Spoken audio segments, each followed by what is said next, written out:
अच्छा रेजिस्टेंस सबको पता है, व्हाट इज रेजिस्टेंस? क्या होता है रेजिस्टेंस? रुकावट, जो बेसिकली चार्ज के फ्लो को क्या करता है, रोकता है, उसी को क्या बोलते हैं हम? रेजिस्टेंस बोलते हैं। ठीक है, रेजिस्टेंस बेसिकली क्या करता है, किसको फ्लो को रोकता है? चार्ज के फ्लो को। और शायद हमने पहली क्लास में ये डिस्कस किया था कि चार्ज के फ्लो को रोकता बेसिकली कैसे, क्योंकि कोई भी कंडक्टर होगा या कोई भी जिससे चार्ज फ्लो करेगा वो किसका बना होगा? एटम्स का। और जब भी एक इलेक्ट्रॉन जाता है तो इलेक्ट्रॉन क्या करता है, कोलाइड करता है किससे? मेटल आयन से, जिससे जिसका भी कंडक्टर है उसके अंदर जो छोटे छोटे एटम्स होंगे उनसे टकराता है, उससे उसकी स्पीड क्या होती है, क्या हो जाती है? स्पीड कम हो जाती है। क्या हो जाती है? कम हो जाती है। इसी को क्या बोलते थे हम? रेजिस्टेंस। क्या बोलते थे? रेजिस्टेंस। ठीक है, तो शुरुआत में पहले हम इसी को डिस्कस करते हैं, रेजिस्टेंस। ठीक है, अब रेजिस्टेंस में ना एक टर्म आती है अल्फा। क्या आती है? एक टर्म आती है अल्फा। अल्फा को बोलते हैं टेम्परेचर कोफिशिएंट ऑफ रेजिस्टिविटी। क्या बोलते हैं इसको हम? Temperature coefficient of resistivity. ठीक है, अब इसका मतलब क्या होता है? किसी को पता है? सुना है किसी ने टेम्परेचर कोफिशिएंट ऑफ रेजिस्टिविटी? इसका मतलब ये होता है कि किसी भी चीज के लिए, कोई भी मटेरियल के लिए टेम्परेचर चेंज करने से रेजिस्टेंस में क्या चेंज आएगा? क्या चीज चेंज करने से? टेम्परेचर चेंज करने से रेजिस्टेंस में क्या चेंज आएगा? ठीक है, अब रेजिस्टेंस में कैसे चेंज आता है इसको समझाता हूं। देखो, मेनली जो रेजिस्टेंस था वो किसकी वजह से था? कोलिजन, ये सबको पता है। जितने ज्यादा कोलिजन उतना ज्यादा रेजिस्टेंस, ये भी सबको पता है। ठीक है, अभी एक इलेक्ट्रॉन है, ये एटम है। ठीक है, इस एटम से क्या जाएगा? टकराएगा, फिर आगे जाएगा, फिर ऐसे ऐसे करके आगे जाएगा। मैंने ऐसे बताया था आपको। ठीक है, ये तो केस है किसका? नॉर्मल टेम्परेचर का। किसका? नॉर्मल टेम्परेचर का। ठीक है, इसको इस तरह से इमेजिन करो कि आप एक सीधी रोड पर बाइक चला रहे हो। ठीक है, और उस सीधी रोड पे गाड़ियां जा रही हैं, तो आपके टकराने के चांसेस हैं। ठीक है, उतने ज़्यादा नहीं पर हैं। बट अगर उसी रोड पे आग लग जाए तो क्या होगा? कोई भी गाड़ी कैसे भी चलाने लग जाएगा, तो टकराने के चांसेस क्या होंगे? बढ़ जाएंगे। कोलिजन के चांसेस क्या होंगे? बढ़ जाएंगे। ठीक है, सेम ऐसा ही यहाँ पे भी होता है। जब भी किसी भी मेटल के टेम्परेचर इंक्रीज करते हो, किसी भी मेटल का क्या इंक्रीज करते हो? टेम्परेचर, तो मेटल के जो आइंस होते हैं वो वाइब्रेट करने लग जाते हैं। इसका मतलब समझ में आया? हमने 11th में एक चैप्टर पढ़ा था जिसका नाम था काइनेटिक थ्योरी ऑफ गैसेस, ऐसा करके एक चैप्टर पढ़ा था। तो वहां हमने प्रूव भी किया था कि जो गैसेस होती हैं उसका जो काइनेटिक एनर्जी होती है वो डायरेक्टली प्रोपोर्शनल है किसके? टेम्परेचर के। अगर ये भी नहीं पढ़ा तो 9th में पढ़ा होगा यार। 9th में तो बच्चे पढ़ते हैं कि गर्म खाने की खुशबू दूर तक क्यों फैलती है, क्योंकि गर्म खाने के पार्टिकल के पास क्या हो ज़्यादा होती है? काइनेटिक एनर्जी ज़्यादा होती है। क्यों होती है ज़्यादा? क्योंकि उसके पास क्या ज़्यादा होता है? टेम्परेचर ज़्यादा होता है। तो ठीक वैसे ही कोई भी सॉलिड पार्टिकल, मेनली मेटल्स, जब भी आप उनको हीट करते हो तो उसके जो एटम होते हैं वो क्या करना स्टार्ट कर देते हैं? वाइब्रेट करना स्टार्ट कर देते हैं। क्या स्टार्ट कर देते हैं? वाइब्रेट। अब जैसे ही उसके मेटल आइन वाइब्रेट करना स्टार्ट कर देंगे तो इलेक्ट्रॉन के लिए ट्रैवल करना क्या हो जाएगा? आसान होगा या मुश्किल होगा? मुश्किल हो जाएगा। नंबर ऑफ कोलिजन्स क्या होंगे? ज्यादा हो जाएंगे, मतलब उसका रेजिस्टेंस क्या होगा? ज्यादा हो जाएगा। तो इससे मुझे क्या समझ में आया? मुझे ये समझ में आया कि मेटल्स के लिए, किसके लिए? मेटल्स के लिए अगर टेम्परेचर बढ़ता है तो उसका रेजिस्टेंस भी क्या होता है? बताओ, रेजिस्टेंस भी क्या होता है? बढ़ता है। सही है, सही है। तो इसी को फिजिक्स के टर्म्स में बोलते हैं कि मेटल्स का टेम्परेचर कोफिशिएंट ज्यादा होता है। मेटल का टेम्परेचर कोफिशिएंट क्या होता है? ज्यादा होता है। टेम्परेचर कोफिशिएंट ज्यादा होने का मतलब है कि इस मटेरियल को टेम्परेचर से बहुत फर्क पड़ता है, बहुत ज्यादा सेंसिटिव है ये। अगर किसी भी चीज का टेम्परेचर कोफिशिएंट ज्यादा नहीं है, कम है, मतलब इसको कोई फर्क नहीं पड़ रहा है, उसको कोई फर्क नहीं पड़ रहा। तो एक एग्जांपल समझते हैं कि ऐसा मैं क्यों बोल रहा हूं। ठीक है, एक फॉर्मूला है, पहले हम फॉर्मूला लिखेंगे। उसकी कोई डेरिवेशन नहीं है, केवल फॉर्मूला ही है वो, खाली बस। और वो फॉर्मूला है R equal to R not 1 plus alpha T minus T not. ये फॉर्मूला है। ये बेसिकली फॉर्मूला बताता है R यहाँ पे होता है न्यू रेजिस्टेंस। क्या होता है? New resistance. और R नॉट होता है ओल्ड रेजिस्टेंस। ओल्ड मतलब ये पुराने वाला रेजिस्टेंस। ठीक है, अल्फा होता है टेम्परेचर कोफिशिएंट। क्या होता है? जिसके बारे में अभी मैंने बात करी। टी होता है फाइनल टेम्परेचर और टी नॉट होता है इनिशियल टेम्परेचर। ठीक है, ये चीज क्लियर हुई? समझ जाएगा, समझ जाओगे, अभी समझ जाओगे, ठीक है, टेंशन मत लो, सब समझ में आएगा। अब यहाँ पे ध्यान दो, देखो अगर मान लो कि यहाँ पे एक कोई डिवाइस है, ठीक है, कोई डिवाइस है, इसका इनिशियल टेम्परेचर 30 डिग्री सेल्सियस कितना था इनिशियल। अब इनिशियल टेम्परेचर को किससे डिनोट करते हैं हम? टी नॉट से। तो ये बेसिकली क्या दिया है? टी नॉट 30 डिग्री सेल्सियस, सही है। कुछ देर ये चला, और कोई भी डिवाइस जब चलता है तो वो गर्म हो जाता है, ऑब्वियसली गर्म होता है, ठीक है। उसका कुछ देर बाद टेम्परेचर होगा 40 डिग्री सेल्सियस, कितना हो गया? तो ये कौन सा होगा? ये फाइनल टेम्परेचर कितना हो गया? सही है, इतनी चीज क्लियर है। अब जब इसका टेम्परेचर 30 डिग्री था ना, इस डिवाइस का, ये जो भी डिवाइस है, इसका रेजिस्टेंस था मान लो 5 ओम। कितना रेजिस्टेंस था? 5 ओम। तो कौन सा रेजिस्टेंस हो गया, पहले वाला या बाद वाला? पहले वाला। तो ये क्या हो गया? Are not. आर नॉट कितना हो गया आपके पास? 5 ओम। अब ये सारी वैल्यू को मैं इसमें पुट करता हूँ इस फॉर्मूले में, तो आप बताना क्या होगा। देखो R equal to R not की जगह क्या आएगा? 5 पुराना रेजिस्टेंस, 1 प्लस अल्फा मैं भी पुट नहीं कर रहा, टी माइनस टी नॉट, मतलब 40 को किससे माइनस करोगे? हाँ, 40 माइनस 30, तो क्या आ जाएगा बताना जरा। R equal to 5, 1 plus alpha 10, सही है। तो R equal to 5, 1 plus 10 alpha, यही बनी इक्वेशन, यही बनी इक्वेशन, ठीक है। अब मुझे एक बात बताओ, अगर अल्फा की वैल्यू यहां पे मैं रख दूं 1, क्या रख दूं? 1। अल्फा की वैल्यू क्या रख दूं अगर मैं? 1, ठीक है। तो क्या आएगा answer? R equal to 5, 1 plus 10 into 1 10, तो आर कितना आ जाएगा? 5 इंटू 11 कितना आ जाएगा? 55 ओम, यही आएगा। मतलब जो 5 ओम का रेजिस्टेंस था वो कितने का हो गया अब? 55 ओम का। जब टेम्परेचर कितना बढ़ा? 10 डिग्री। 10 डिग्री टेम्परेचर बढ़ने से रेजिस्टेंस में 55, 5 से 55 का चेंज आ गया, ठीक है। अब इसी में मैं अल्फा की वैल्यू 2 कर दूं, क्या कर दूं? 2। तो क्या आएगा बताना जरा। R equal to 5, 1 plus 10 to 20, कितना आ जाएगा? 5, 21 कितना आ जाएगा? 105। रेजिस्टेंस और बढ़ गया। किस चीज का चेंज आया? इससे इसमें किस चीज का चेंज आया? अल्फा का। और अल्फा को क्या बोलते हैं हम? Temperature coefficient. मतलब अगर किसी भी मटेरियल का टेम्परेचर कोफिशिएंट की वैल्यू ज्यादा है, इसका मतलब उसका रेजिस्टेंस क्या होगा? बहुत ज्यादा चेंज होगा। टेम्परेचर चेंज करने से उसका रेजिस्टेंस क्या होगा? बहुत ज्यादा चेंज होगा। और यहीं पे अल्फा की वैल्यू को अगर मैं कम कर दूं, मान लो 0.1 कर दूं, अब इसमें सबसे छोटा कौन सा? ये है। तो क्या आएगा बताना? 5 प्लस 1, 1, ये कितना आएगा बताना जरा। अरे ब्रैकेट में था ना ये। 1 प्लस 10 इंटू में 0.1, तो पॉइंट से ही कट जाएगा। तो 1 प्लस 1 2, 5 इंटू 2 कितना आ गया? 10। केवल कितने का चेंज आए? 5 ओम का। तो मतलब कोई भी मटेरियल को टेम्परेचर कैसे अफेक्ट करता है, उसके रेजिस्टेंस में कैसे चेंज आता है, वो इंटायरली केवल एक ही वैल्यू पर डिपेंड करता है, और वो वैल्यू क्या है? Temperature coefficient. If any material has a high value of temperature coefficient, that means it is very sensitive to the temperature and its resistance going to increase drastically. और अगर किसी का अल्फा कम है तो उसका मतलब उसके टेम्परेचर में ज़्यादा चेंज नहीं आने वाला, ठीक है।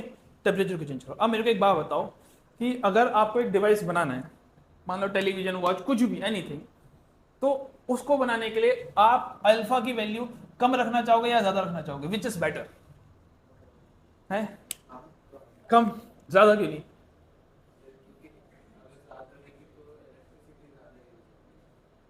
नहीं, ये तो मतलब पहले वाला आंसर सही है, दूसरा वाला आंसर गलत है। कभी आपने वो देखा है, क्या कहते हैं कि कोई मतलब एक यूट्यूब में एक वीडियो थी, उसमें ना ये बताया गया था कि पहले के टाइम पे ना एक वॉच आती थी, ठीक है, इस तरह की कैशियो की वॉच होती थी जिसमें बीच में नंबर लिखे होते थे। अभी भी चल रही है वो काफ़ी।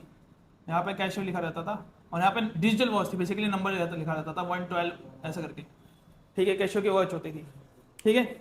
और उस टाइम ये चली थी तो बहुत ज़्यादा पॉपुलर हो गई थी। इवन टेररिस्ट भी इसको इस्तेमाल करते थे, क्योंकि ये इतनी तगड़ी वॉच थी कि इसको कैसे भी रख लो ये ख़राब नहीं होगी।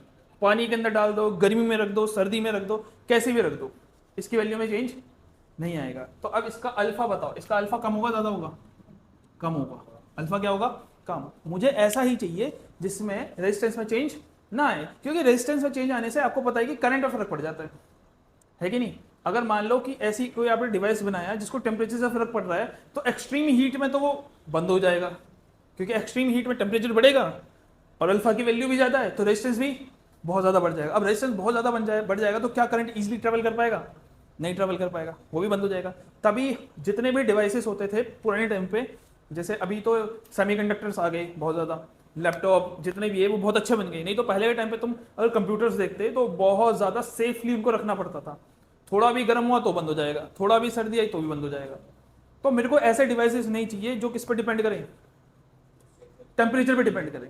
तो मेरे को ये मेक श्योर करना पड़ेगा कि उनकी अल्फा की वैल्यू क्या हो, कम हो, उसको टेम्परेचर से कोई फर्क ना पड़े।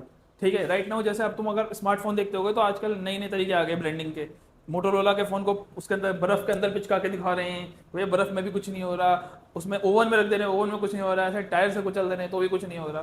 तो मतलब टेक्नोलॉजी इतनी आगे बढ़ गई कि अब एक डिवाइस को एक्सटर्नल फैक्टर से फ़र्क नहीं पड़ता। ठीक है, समझ में आया? तो अल्फ़ा का मतलब समझ में आया? अल्फ़ा का मतलब क्या होता है? Temperature coefficient. ठीक है, और रेजिस्टेंस को टेम्परेचर कोफिशिएंट से कैसा फर्क पड़ता है ये भी समझ में आया? इतनी चीज़ भी क्लियर है। अब हम 3 मटेरियल के बारे में पढ़ेंगे। किसके बारे में पढ़ेंगे? 3 मटेरियल्स। अब वो 3 मटेरियल्स क्या हैं? पहला मटेरियल है आपका मेटल्स, दूसरा है अलॉय, और तीसरा है सेमीकंडक्टर्स। इन 3 मटेरियल, और जनरली इससे थ्योरेटिकल क्वेश्चन आता है आपके एग्जाम में। ठीक है, क्या बोल रहा हूं मैं, देखो ध्यान सुनना। मेटल्स का अल्फा की वैल्यू ज्यादा होती है, मेटल के अल्फा की वैल्यू ज्यादा होती है। अलॉय की अल्फा की वैल्यू बहुत ही ज्यादा लो होती है, वेरी लो। ठीक है, और इसकी अल्फा की वैल्यू ज्यादा भी होती है और नेगेटिव भी होती है। क्या होती है? ज्यादा भी होती है, और कैसे होती है? अब तीनों चीजों को समझते हैं, पहले इसको समझते हैं। मेटल्स की अल्फा की वैल्यू क्या है? ज्यादा। दैट मीन्स टेम्परेचर इनको अफेक्ट करता है। As the temperature increases its resistance value changes, resistance value change हो जाती है। इसीलिए कभी भी रेजिस्टेंस बनाने के लिए मेटल्स को इस्तेमाल नहीं किया जाता। अगर आपने 10th में भी पढ़ा होगा थोड़ा बहुत करंट इलेक्ट्रिसिटी के बारे में, तो रेजिस्टेंस बनाने के लिए किसका इस्तेमाल किया जाता है? किसी को याद है? किसका? अलॉयस का इस्तेमाल किया जाता है। किसका इस्तेमाल किया जाता है? अलॉयस का। अरे आपने 10th में पढ़ा होगा why nichrome wire is used, ऐसा करके। या फिर आपने एक वाला क्वेश्चन, हाँ आपने एक और क्वेश्चन सुना होगा वाला कि हीटर की वायर तो जल जाती है लेकिन हीटर की कॉर्ड की वायर नहीं जलती। 10th में साइंस पढ़ी थी। क्या साइंस पढ़ी फिर? Tungsten, manganin, nichrome. ठीक है, ये सारे के सारे क्या हैं? अलॉय हैं, और अलॉय से ही रेजिस्टेंस बनाए जाते हैं। जितने भी आप देखोगे, जैसे हीटर है, हीटर की जो कॉइल होती है वो किसकी बनती है? अलॉय की। ठीक है, उसके अलावा क्या कहते हैं, जो टोस्टर होता है, टोस्टर पता है जो ब्रेड को गर्म करता है, उसको भी किससे बनता है? अलॉय से। उसका जो आयरन होती है उसके अंदर भी किससे होती है? अलॉय। तो अलॉय को क्यों यूज किया जाता है? क्योंकि अलॉय का टेम्परेचर कोफिशिएंट क्या होता है? Very low. क्योंकि आपको भी पता है कि जिसको आपको रेजिस्टेंस बनाना है तो उसका टेम्परेचर तो चेंज होगा। अगर उसके टेम्परेचर चेंज होने से रेजिस्टेंस में चेंज आएगा, वो तो फिर और हीट करने लग जाएगा। वो तब तक हीट करता रहेगा जब तक वो जल नहीं जाता। हो कह रहा है, समझ में आया क्या बोला मैंने? बेसिकली ये कि साइकिल स्टार्ट हो जाती है। क्या जो स्टार्ट हो जाती है? साइकिल। जैसे मैं आपको बताता हूँ, अभी गर्मियाँ आएंगी तो आप देखोगे इलेक्ट्रिसिटी कट ऑफ बहुत ज़्यादा होगा। क्यों हुआ इलेक्ट्रिसिटी कट ऑफ, कोई बता सकता है? जो आपकी बाहर की वायरिंग है, जो ट्रांसफॉर्मर से कनेक्टेड है, वो सारी वायरिंग किसकी है? मेटल्स की। ठीक है, अब सनलाइट आएगी, वायर गर्म होगी, वायर गर्म होगी, उसके एटम्स वाइब्रेट करेंगे, इलेक्ट्रॉन को जाने के लिए ज़्यादा एनर्जी लगेगी, तो इलेक्ट्रॉन ज़्यादा टकराएगा। इलेक्ट्रॉन ज़्यादा टकराएगा तो रेजिस्टेंस बढ़ेगा। अब रेजिस्टेंस बढ़ेगा तो हीट बनेगी, वो हीट इसको और ज़्यादा हीट करेगी। उस हीट की वजह से फिर से वापस रेजिस्टेंस क्या होगा? वापस बढ़ेगा। तो बेसिकली हो क्या रहा है, समझ में आ रहा है आपको? ये हीट और रेजिस्टेंस, हीट ने किसको बढ़ाया? रेजिस्टेंस को। रेजिस्टेंस ने बदले में किसको बढ़ाया? अब ये साइकिल चलती ही रहती है, हीट रेजिस्टेंस को बढ़ाता रहता है, रेजिस्टेंस हीट को बढ़ाता रहता है, और ये प्रोसेस तब तक चलती रहती है, जब तक चलती रहती है जब तक कहीं ना कहीं क्या ना लग जाए? आग ना लग जाए। बोलते हैं ना ट्रांसफॉर्मर में आग लगी है। कभी आपने ट्रांसफॉर्मर देखा होगा, उसके जो वायरिंग कनेक्शन होती है वहां आग भी लग जाती है, कहीं पर कहीं तार बिल्कुल लाल हो जाती है बिल्कुल ही। वो क्यों हो जाती है गर्मियों में? मेनली इसी वजह से, क्योंकि हीटिंग मिल रहा है उसको। क्या मिल रही है? हीटिंग मिल रही है। और ये चीज किसमें नहीं होती? किसमें नहीं होती? अलॉय में। क्योंकि अलॉय में टेम्परेचर चेंज करने से ज्यादा फर्क नहीं आता। तो क्योंकि अलॉय का क्या चीज कम है? क्या चीज कम है बताओ? टेम्परेचर कोफिशिएंट क्या है? बहुत ज्यादा कम है। ठीक है, ये बात समझ में आ गई। अब चलते हैं सेमीकंडक्टर्स में। किसमें चलते हैं? क्या होता है सेमीकंडक्टर्स? किसको पता है? What are semiconductors? Basically semiconductor बनते हैं ऐसे एलिमेंट से जिनकी वैलेंसी 4 होती है। जिसकी वैलेंसी क्या होती है? 4 होती है। मेनली सिलिकॉन और जर्मेनियम। मैं सिलिकॉन से समझाऊंगा आपको। देखो silicon silicon silicon silicon silicon silicon का एटॉमिक नंबर सबको पता है क्या होता है? उर्वशी क्या होता है सिलिकॉन का एटॉमिक नंबर? 14। ठीक है, तो इसकी इलेक्ट्रॉनिक कन्फिग्रेशन करो, क्या आएगा? 284। आखिरी शेल में कितने इलेक्ट्रॉन होंगे? 4 होंगे। अच्छा, 4 इलेक्ट्रॉन जो बॉन्ड बनाता है उसका नाम क्या है? अब ये मत बोलना ये भी नहीं आता, फिर तो तुम इस क्लास में बैठने लायक ही नहीं हो। ठीक है, कोवेलेंट बॉन्डिंग यही बनाता है। तो राइट नाउ सिलिकॉन के अंदर क्या है? Covalent bonding. ठीक है, सारे सिलिकॉन के एटम्स कोवेलेंट बॉन्डेड है बाकी एटम्स से। ठीक है, ये चीज क्लियर है। अब राइट नाउ ये बताओ कि अगर मैं इसको इलेक्ट्रिसिटी दूंगा, मतलब मैं यहाँ से इसको एक बैटरी से कनेक्ट करूंगा, क्या ये कंडक्ट करेगा या ये कंडक्ट नहीं करेगा? बताओ, करेगा कि नहीं करेगा? क्या बोलोगे विनायक? तुम लोग, युवराज, करेगा कि नहीं करेगा? इलेक्ट्रॉन इलेक्ट्रिसिटी कंडक्ट करने के लिए क्या जरूरी है? इलेक्ट्रॉन या फिर एक स्पेशल टाइप का इलेक्ट्रॉन, फ्री इलेक्ट्रॉन। यही पढ़ते हैं इलेक्ट्रॉन को, सॉरी इलेक्ट्रिसिटी कंडक्शन के लिए क्या चाहिए हमें? Free electron. वो इलेक्ट्रॉन जो एटम से बॉन्डेड ना हो। तो क्या बताओ, इसके पास फ्री इलेक्ट्रॉन है? तो क्या ये कंडक्ट करेगा? नहीं। तो सेमीकंडक्टर ऐसे डिवाइसेस होते हैं जो इनिशियली कंडक्ट नहीं करते। इनिशियली कंडक्ट, इनको अगर कंडक्टर बनाना है, अगर आप चाहते हो ये कंडक्ट करें, तो आपको इनको टेम्परेचर देना पड़ेगा। ये मेटल से जस्ट उल्टे हैं, इनको क्या देना पड़ेगा? टेम्परेचर। क्योंकि जैसे ही आप इसको टेम्परेचर दोगे, कहीं से टेम्परेचर दोगे, तो उसकी वजह से क्या होंगे? जो मेटल में हो रहा था, मेटल में क्या हो रहा था? वाइब्रेशंस। यहाँ भी क्या होंगे? Vibrations, latest vibration. जैसे ही वाइब्रेशन होते हैं, कुछ बॉन्ड क्या होता है अपने आप ही क्या होते हैं? टूट जाते हैं। जैसे ही बॉन्ड टूटेंगे तो क्या बनेंगे? पहले क्या नहीं थे? Free electron. अब क्या बनेंगे? फ्री इलेक्ट्रॉन, क्योंकि बॉन्ड टूट गया। जैसे ही बॉन्ड टूटेंगे फ्री इलेक्ट्रॉन बन जाएंगे। अब क्या ये कंडक्ट करेगा? करेगा। अब इलेक्ट्रिसिटी कंडक्ट होना स्टार्ट हो जाएगा। तो सेमीकंडक्टर वो डिवाइस होते हैं जो कि एट लो टेम्परेचर कंडक्ट नहीं करते, क्योंकि इसके सारे के सारे कोवेलेंट बॉन्ड बने होते हैं। कोई भी कोवेलेंट बॉन्ड टूटा नहीं होता है, फ्री इलेक्ट्रॉन होते ही नहीं है, तो कंडक्ट नहीं कर पाते। उनको कंडक्ट करवाना है तो उनको टेम्परेचर देना पड़ता है। जैसे ही आप टेम्परेचर देते हो फिर वो कंडक्ट करना स्टार्ट करते हैं। समझ में आया?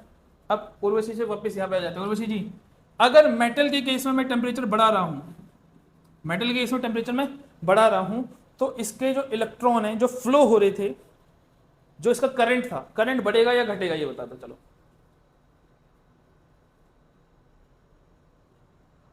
कम होगा। मेटल के केस में टेम्परेचर बढ़ाने से करंट क्या होता है? कम हो जाता है। करंट क्या हो जाता है? कम। अब करंट कम क्यों होता है सबको पता है।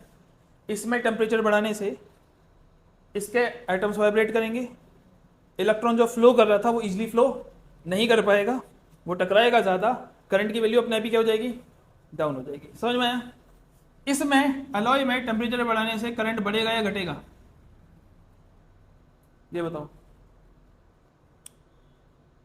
प्रेरणा जी, क्या बोलोगे? ऋषि, इसमें फर्क पड़ेगा ही नहीं ज़्यादा। अभी थोड़ी देर पहले ही तो बताया था कि भैया जितने भी अलॉय होते हैं उनको टेम्परेचर से फर्क नहीं पड़ता, क्योंकि उनके रेजिस्टेंस में कोई भी चेंज नहीं आता है। इसमें टेम्परेचर बढ़ाने से इसका करंट बढ़ेगा या घटेगा? बढ़ेगा। मतलब हाँ हाँ, नहीं, इसमें रेजिस्टेंस आते नहीं है, क्योंकि मैं आपको बताता हूँ, जो मेटल्स होते हैं ना, मेटल्स में बहुत ज़्यादा फ्री इलेक्ट्रॉन ऑलरेडी होते हैं। ठीक है, ये इस तरह मान लो कि आपके पास एक रोड है। अब रोड में लिमिटेड गाड़ियाँ होंगी तो आराम से चलेंगी, अंधाधुंध गाड़ी हो जाएंगी, बहुत ज़्यादा दिक्कत होगी। तो मेटल के केस में ना क्या होता है, जैसे आप टेम्परेचर बढ़ाते हो, एक तो वाइब्रेशन बढ़ जाती है, दूसरा और ज़्यादा फ्री इलेक्ट्रॉन आ जाते हैं, तो जिसकी वजह से बहुत ज़्यादा क्राउडेड हो जाता है। जो इलेक्ट्रॉन पहले इजीली फ्लो कर रहा था वो उतना इजीली फ्लो नहीं कर पाता है, इसलिए इसमें टेम्परेचर बढ़ाने से नुकसान होता है। ठीक है, क्योंकि इस पर ऑलरेडी फ्री इलेक्ट्रॉन है जो ट्रैवल कर सकते हैं। इसके केस में दिक्कत है, इस पर है ही नहीं कुछ भी, केवल एक रोड है, उस रोड में चलने के लिए कुछ है ही नहीं। उसमें रोड में चलने के लिए आपको पहले टेम्परेचर देना पड़ेगा। जब आप बहुत ज़्यादा टेम्परेचर दोगे ना, तो तब जाके इतने ही फ्री इलेक्ट्रॉन होंगे कि वो जल ही जाएगा। लेकिन ऐसा कभी नहीं होगा कि इसका रेजिस्टेंस बढ़ता है। फिर वो अलग अलग टाइप के सेमीकंडक्टर होते हैं, पर फिलहाल आप इतना समझ लो कि सेमीकंडक्टर के केस में टेम्परेचर बढ़ाने से क्या होता है बताओ? इसका हाँ, करंट क्या करता है? इंक्रीज करता है। करंट क्या करता है? इंक्रीज। अब इसी क्वेश्चन को उल्टा करके पूछता हूँ, ठीक है, क्योंकि फिर हम ग्राफ पढ़ेंगे इसमें टेम्परेचर बढ़ाने से प्रेरणा बताएगी इसका रेजिस्टेंस बढ़ेगा या घटेगा? प्रेरणा बताओ। मेटल की केस में टेम्परेचर बढ़ाने से इसका रेजिस्टेंस बढ़ेगा या घटेगा? बढ़ेगा, हाँ बिल्कुल बढ़ेगा। क्यों बढ़ेगा सबको पता है, नंबर ऑफ कोलिजन्स बढ़ जाएंगे, रेजिस्टेंस बढ़ जाएगा। इसमें टेम्परेचर बढ़ाने से रेजिस्टेंस बढ़ेगा या घटेगा? बताओ। ज़्यादा कुछ चेंज नहीं आएगा क्योंकि ये टेम्परेचर डिपेंड करते ही नहीं, क्योंकि इनके अल्फा की वैल्यू बहुत ज़्यादा कम होती है। तो ऑलमोस्ट नो चेंज, मतलब चेंज आता है लेकिन बहुत कम चेंज आता है। ठीक है, यहाँ पे बताओ, यहाँ पे टेम्परेचर बढ़ने से रेजिस्टेंस बढ़ेगा या घटेगा? है नो चेंज, कम होगा। रेजिस्टेंस क्या होगा? कम होगा। कम क्यों होगा समझ में आया ना, क्योंकि टेम्परेचर बढ़ाने से पहले तो कुछ भी फ्लो नहीं हो रहा था, फ्लो हो रहा है ना। फ्लो हो रहा है मतलब वो रेजिस्टेंस को कम कर रहा है वो। अब मैं आपको 3 ग्राफ बनाऊंगा, 3 ग्राफ में बताना कौन सा किसका ग्राफ है। ठीक है, और ये ग्राफ आपके बोर्ड के पेपर में आते हैं तीनों ग्राफ। ठीक है, अब मिक्स करके बनाना है तो मैं एक ये बना देता हूँ, एक ये बना देता हूँ और एक ये बना देता हूँ। बताना जरा इसमें से कौन सा मेटल है, कौन सा अलॉय है और कौन सा सेमीकंडक्टर है? वही तो तुम्हें करना है। बेसिकली यहाँ पे रेजिस्टेंस है और यहाँ पे टेम्परेचर है। रेजिस्टेंस टेम्परेचर, रेजिस्टेंस टेम्परेचर, इसको रेजिस्टिविटी भी बोलते हैं। हाँ हाँ ठीक है, सही है सही है। बीच वाला अलॉय है, कैसे पता चला अलॉय है? हाँ क्योंकि ऑलमोस्ट कांस्टेंट ही रह रहा है वो, उसकी वैल्यू चेंज नहीं हो रही, वो सीधी है ऑलमोस्ट। ठीक है, इसमें देखोगे तो रेजिस्टेंस एकदम से ही क्या हो रहा है, बढ़ रहा है, ऊपर की तरफ जा रहा है, तो ये क्या हो गया, मेटल। और इसमें क्या हो रहा है, जैसे टेम्परेचर बढ़ रहा है इसकी वैल्यू क्या हो रही है, कम हो रही है। तो ये किसके लिए हो गया, सेमीकंडक्टर्स के लिए हो गया। ठीक है, क्लियर है, बहुत टाइम लेके समझाया लेकिन समझ में आ चुका होगा ढंग से। चलो अब लिखते हैं इसको प्रॉपरली। तो मैंने नोट्स में लिखवा रखा है, तो प्रॉपरली तो हम नहीं लिखवाऊंगा, बहुत ज़्यादा पैराग्राफ बन जाएंगे, शॉर्ट फॉर्म में लिख देंगे हम। तो टॉपिक का नाम है आपका temperature dependence on resistivity.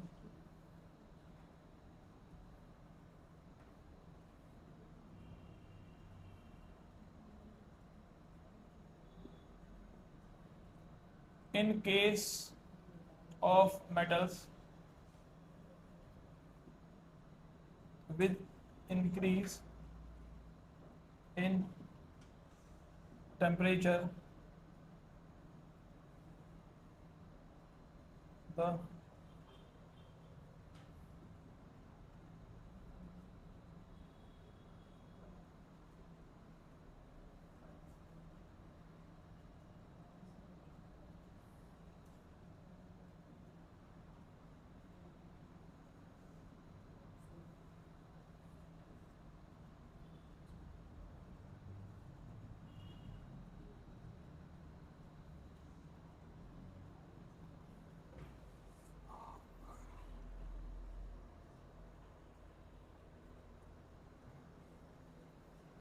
in case of metal with increase in temperature, the vibration of metal ions increases, to which electrons have more collision and resistance.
लिख लिया। करें फिर तीसरा semiconductors.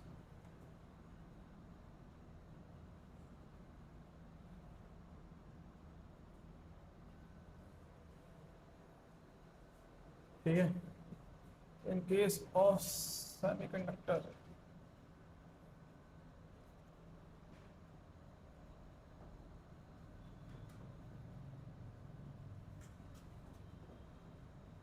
with increase in temperature there is decrease in the resistance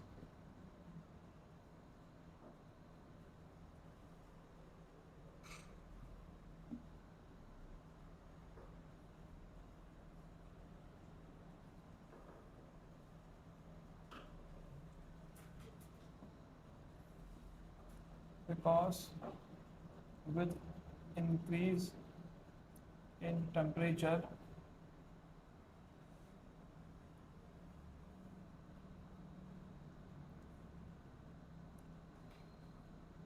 more free electrons are available for conduction.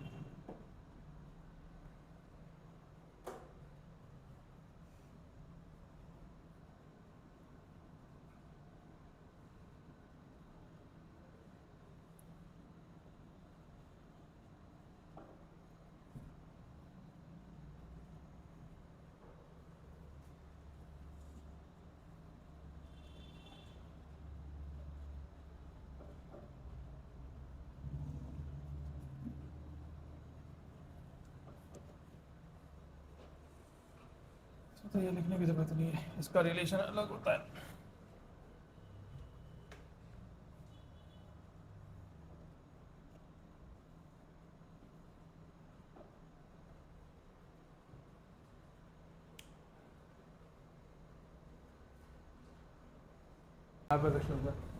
चलो अगला topic हमको पढ़ना है इंटरनल रेजिस्टेंस। क्या पढ़ना है?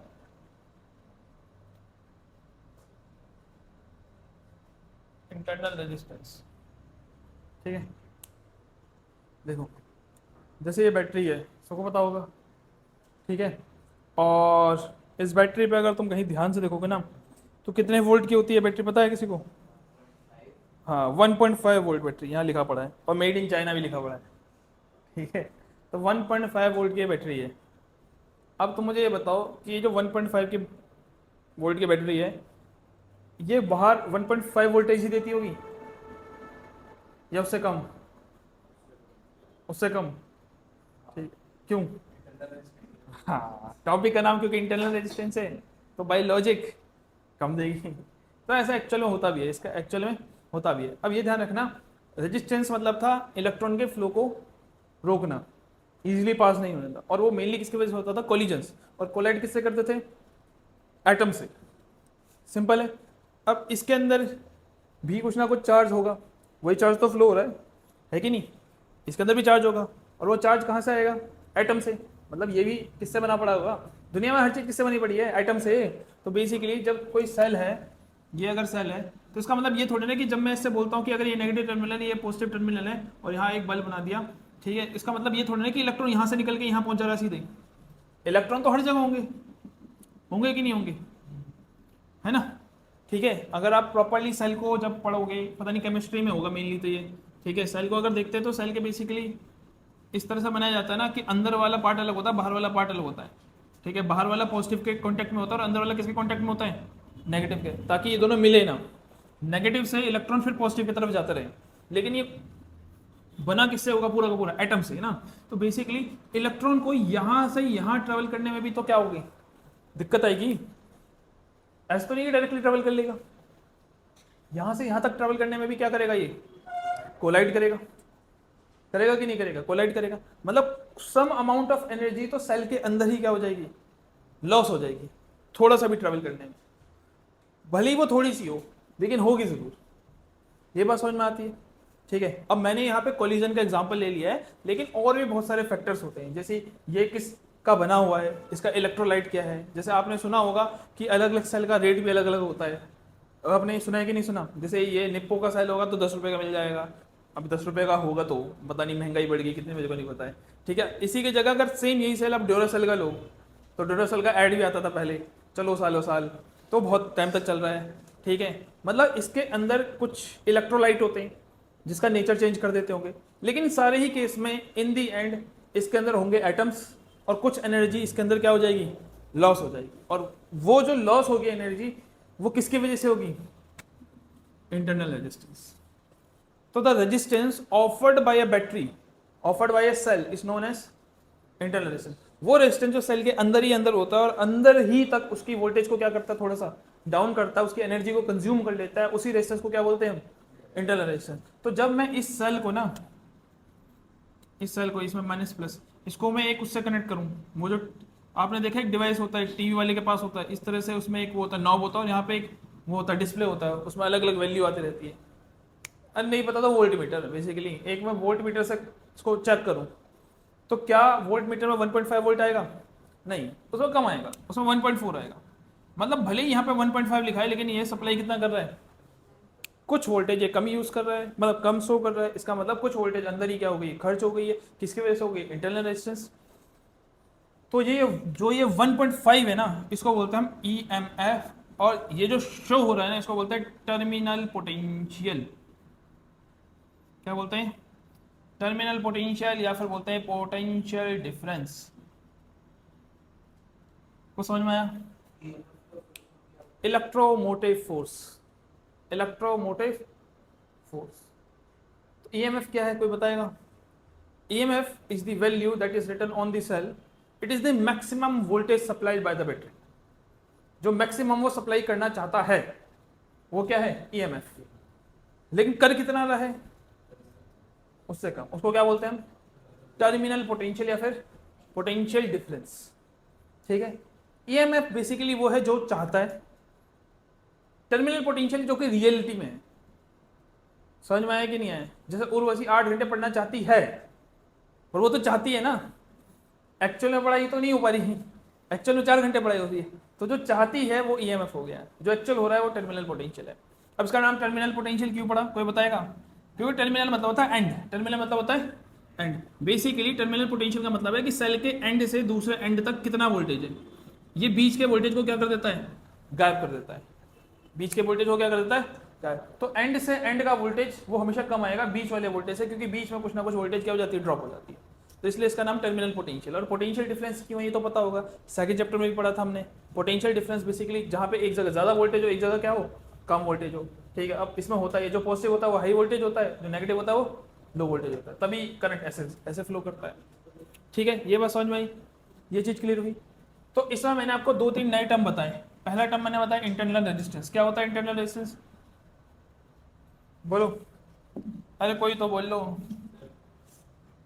The resistance offered by the cell. EMF क्या होता है, maximum capacity, sorry maximum voltage supplied by a cell. Terminal potential, actual value of potential supplied by the cell. ठीक है, समझ में आई बात, इसको लिखें हम जल्दी जल्दी। तो हम हेडिंग डालेंगे इंटरनल रेजिस्टेंस,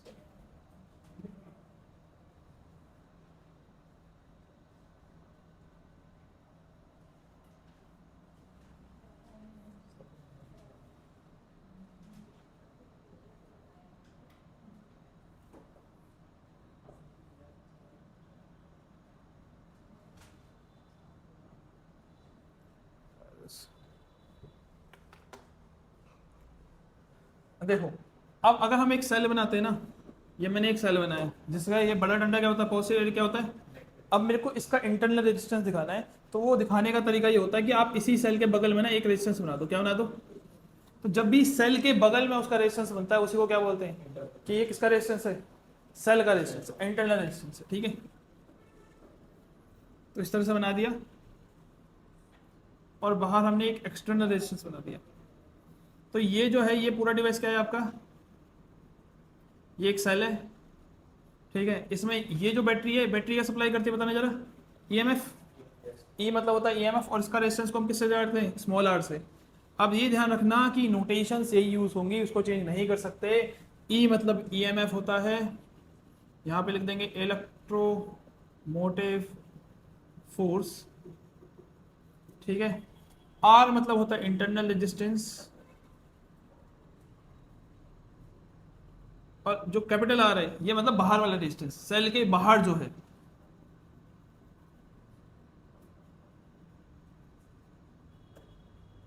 सेल के बाहर जो है एक्सटर्नल रेजिस्टेंस होता है इसको। अब इसमें से कुछ करंट निकल रहा होगा, आई, आई हो गया आपके पास करंट, ठीक है। ये चीज क्लियर है? उतार लिया? चलो अब मेरे को बताओ कि ईएमएफ क्या था? ईएमएफ क्या था बताओ? ईएमएफ होता है टोटल, जो ड्रॉप हुआ है वो भी, और जो बाहर सप्लाई हुआ है वो भी। तो ईएमएफ होता है potential drop inside cell plus terminal potential. क्या ये बात समझ में आती है आपको? क्या ये बात समझ में आती है कि नहीं आती? नहीं समझ में आती तो मान लो एक सेल है जो कि 1.5 का है और बाहर सप्लाई कर रहा है कितना? 1.4। कितना सप्लाई कर रहा है? तो कितना अंदर ही खर्च हो गया? 0.1। कितना बाहर सप्लाई कर रहा है? 1.4। दोनों को प्लस कर दो, क्या आ गया? 1.5। मतलब ईएमएफ, ये है ईएमएफ 1.5, ये किसके बराबर है? कितना अंदर खर्च हो गया प्लस जितना बाहर आ रहा है, ठीक है। अब एक बात बताओ, इसको मैं लिख सकता हूँ ई, इसको मैं लिख देता हूँ वी डैश, जो अंदर वोल्टेज खर्च होगी, प्लस टर्मिनल पोटेंशियल को वी, ठीक है। अब सेल के अंदर कितनी वोल्टेज खर्च होगी आप बताओ? मेरे को ओम्स लॉ पता है, ओम्स का फॉर्मूला था V equal to I R. तो मैं इस V डैश की जगह क्या लिख सकता हूँ? आई। अब रेजिस्टेंस कौन सा? वो रेजिस्टेंस जिसने वोल्टेज का इस्तेमाल किया। कौन सा रेजिस्टेंस ने इस्तेमाल किया? अंदर वाले रेजिस्टेंस। तो यहाँ पे क्या आएगा? अंदर वाला रेजिस्टेंस। फिर बाहर वाला भी, बाहर कितनी वोल्टेज है जो बाहर वाले रेजिस्टेंस को मिल रही है, तो क्या आएगा? I R. सही है?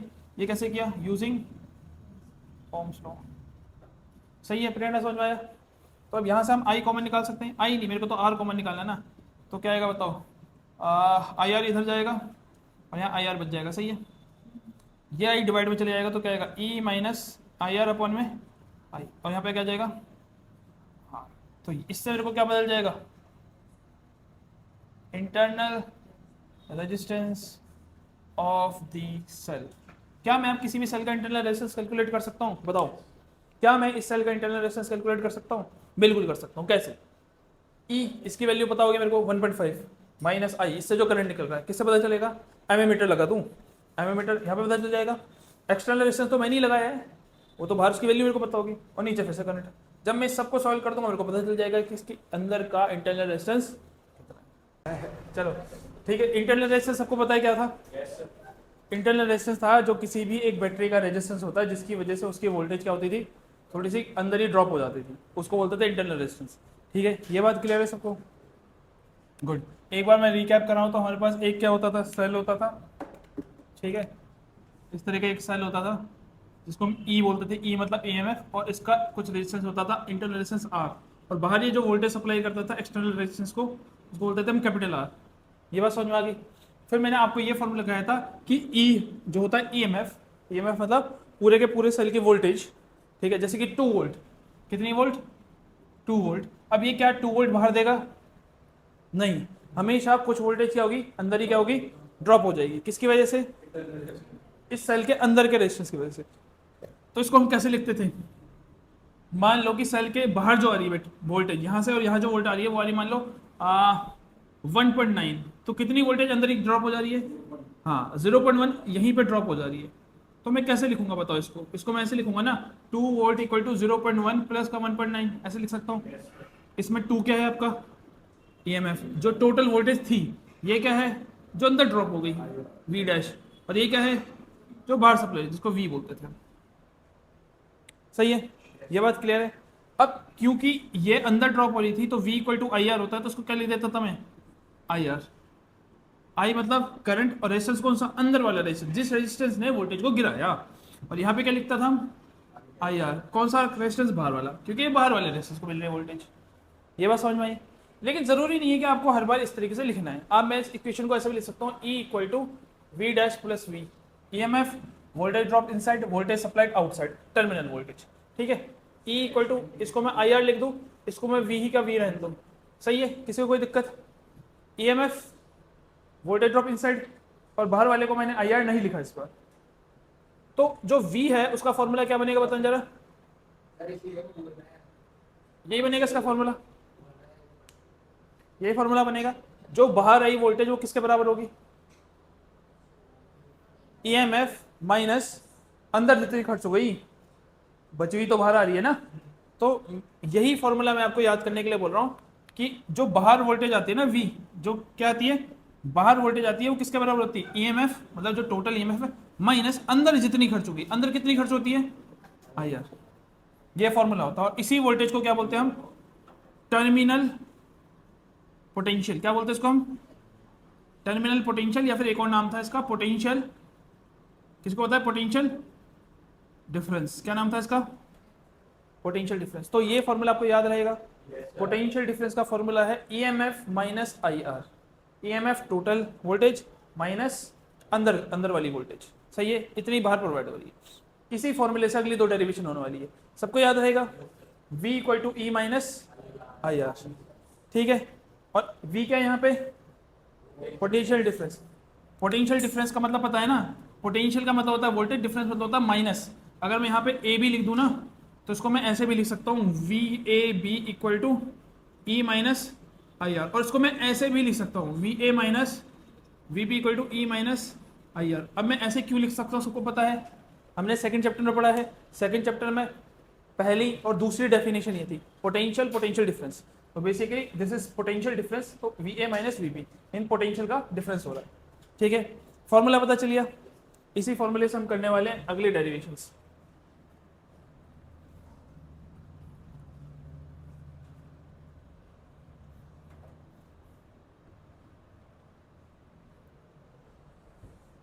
चलो अब हमको पहले डेफिनेशन करनी है, वो साइड पहली डेफिनेशन करनी है, cells connected in series, cell connected in series. मान लो ये एक सेल है, ठीक है, कितने वोल्टेज का E1, मतलब इसका EMF कितना है E1 जो उस पर लिखा रहेगा, और इसका रेजिस्टेंस इसके बगल में बना दिया जो आएगा कितना R1, सही है। इसी के बगल में एक और सेल है जो कितना होगा E2, और इसका रेजिस्टेंस क्या हो जाएगा R2, सही है।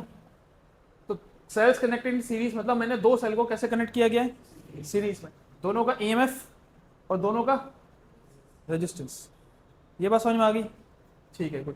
अब क्योंकि दोनों के दोनों एक ही वायर से कनेक्ट है तो दोनों में एक ही करंट दौड़ेगा, और करंट कहाँ से निकलता है पॉजिटिव से, तो यहाँ से जो करंट निकलेगा वो होगा आई, यहाँ भी कितना करंट होगा आई, और यहाँ भी कितना करंट होगा आई। अब ये कैसे होगा पता है ना, इसको अगर मैं इस तरह से कनेक्ट कर दूँ तो ये घूम फिर के यही करंट तो यहीं से ऐसे जाएगा, सही है कि नहीं, इतनी चीज क्लियर है सबको। अब मैं इस पूरे ही डायग्राम में 3 पॉइंट बना लेता हूँ, मैं एक पॉइंट बना लेता हूँ ये ए, एक बीच में बना लेते हैं एक बी, और एक यहाँ पे बना लेते हैं, इसको रेड कलर से बनाते हैं, रेड कलर से ज़्यादा आपको दिखेगा, वेरी स्ट्रेट मार्कर ये रहा।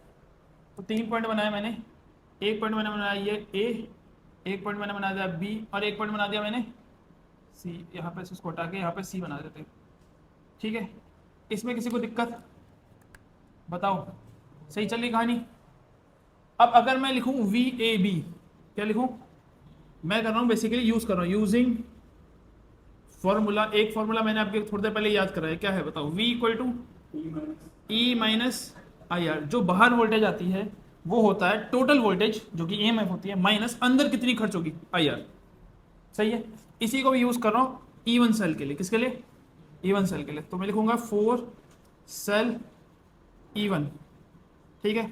तो क्या आएगा बताओ, कितनी वोल्टेज आ रही होगी बाहर, VAB, इसका नाम दे दिया मैंने, जो बाहर आ रही है इसी का क्रॉस है ना, सेल 1 का क्रॉस है। क्या आएगा बताना जरा, इसके अंदर कितना EMF है E1 माइनस आई R1, सही है। आई के नीचे 1 तो नहीं आएगा क्योंकि आई तो पूरा का पूरा एक ही है, सही है। अभी मैंने थोड़ी देर पहले ही बताया कि VAB को मैं कैसे लिख सकता हूँ, VA minus VB equal to E1 minus, सही है। अब यही काम अगर मैं 4 सेल 2 के लिए करूँ, किसके लिए करूँ, 4 सेल E2, तो E2 के अक्रॉस कौन सी वोल्टेज आ रही है, VBC, सही है। VBC क्या आएगा बताना जरा, E2 माइनस IR2, सही है। इसको मैं ऐसे लिख सकता हूँ VB minus VC equal to E2 minus IR2, सही है। इतनी चीज क्लियर है। अब अगर मैं लिखना चाहता था VAC, if we are taking, क्या टेकिंग कर रहे हैं हम, VAC, मतलब वोल्टेज अक्रॉस A से C। अब जब मैं A से C की वोल्टेज की बात कर रहा हूं तो इसके अंदर कितने सेल हैं, दोनों, तो दोनों का EMF आएगा। अब वो कितना होगा मुझे नहीं पता, लेकिन मैं उसको E मान लेता हूं। क्या मान लेता हूं, E, तो क्या आएगा E माइनस IR, यही होगा। जहां पे ये E क्या होगा, नेट EMF, इन दोनों का मिला के जो EMF आएगा, और R क्या होगा, नेट इंटरनल रेजिस्टेंस। अब मुझे नहीं पता कितना होगा, बट क्योंकि दोनों के दोनों इसी पॉइंट के अंदर आ रहे हैं तो नेट EMF नेट इंटरनल और दोनों के दोनों VAC के अंदर आएंगे, सही है। इतनी चीज क्लियर है।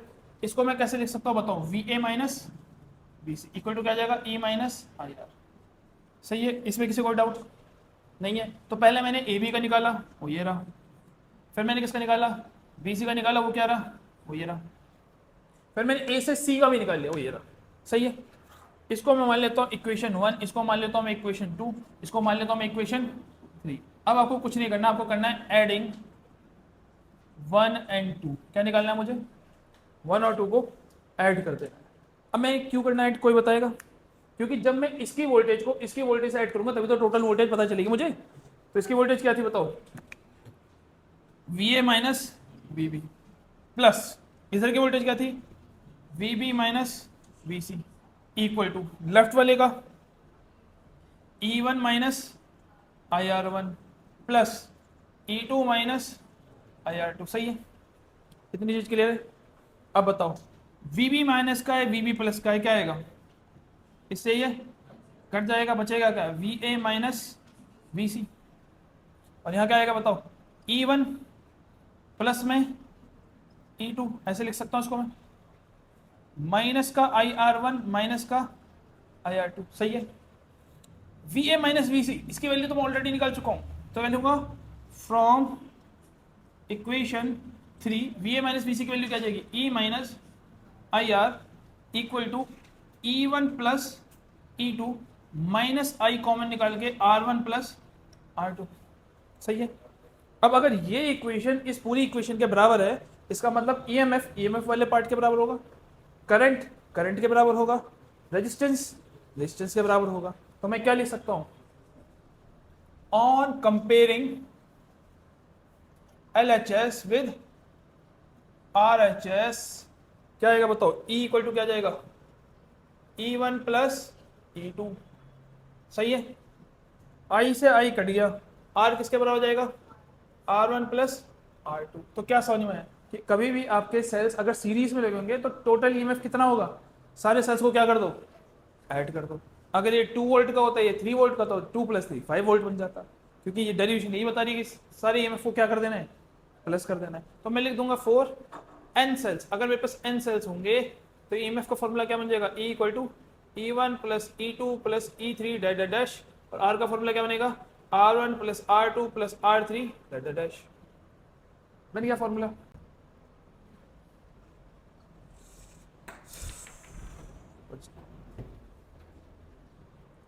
नेक्स्ट आपका आएगा सेल्स कनेक्टेड इन पैरेलल।